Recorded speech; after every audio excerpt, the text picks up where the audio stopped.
One of the first things is accuracy. And I'll call out that, as they call large language models, these LLMs, they are designed to make you happy based on the prompt you give them. So they are not running it through morals or ethics. And that means they have been known to make up research. They've been giving up quotes that don't exist. In fact, those quotes are now showing up generations later because people just assume it must be a real quote from somebody.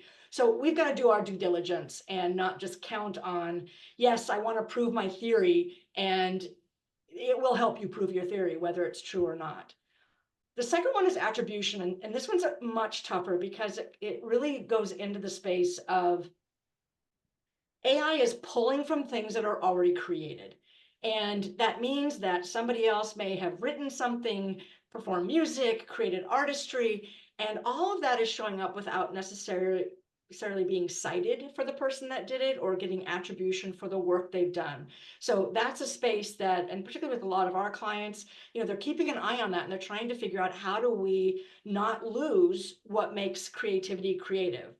The other one would be some assumptions, and this comes from some research that I was learning about just recently, this last January, of as we dip in, again, the well that they're pulling from, everyone's pulling from the same well, and that well is really, if you're in Western Europe or US, is pulling from the same pool, and that pool is overwhelmingly made up of contributions from white cisgendered men. So the assumptions are that it's missing out on the global majority input.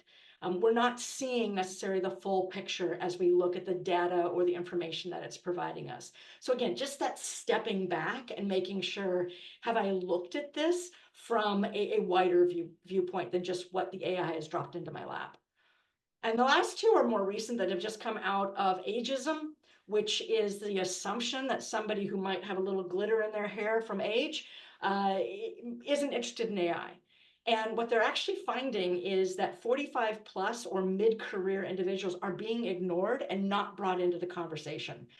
So if you are in a role that you guys are starting to talk about AI, you really want to make sure you're pulling everybody to the table. Because what they are finding is those 45 plus and mid-career folks are becoming super users. So they're figuring it out on their own, but it's this thing, well, nobody's asking me about it, and I don't know how I would share that information. So get everybody at the table and be inclusive.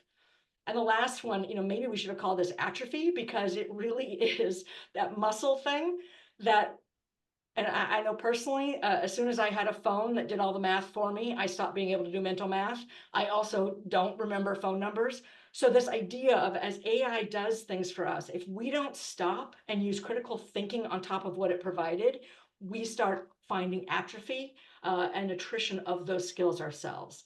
So these are just my five, wah, wah, be worried, and yet be optimistic about how to put these tools into practice.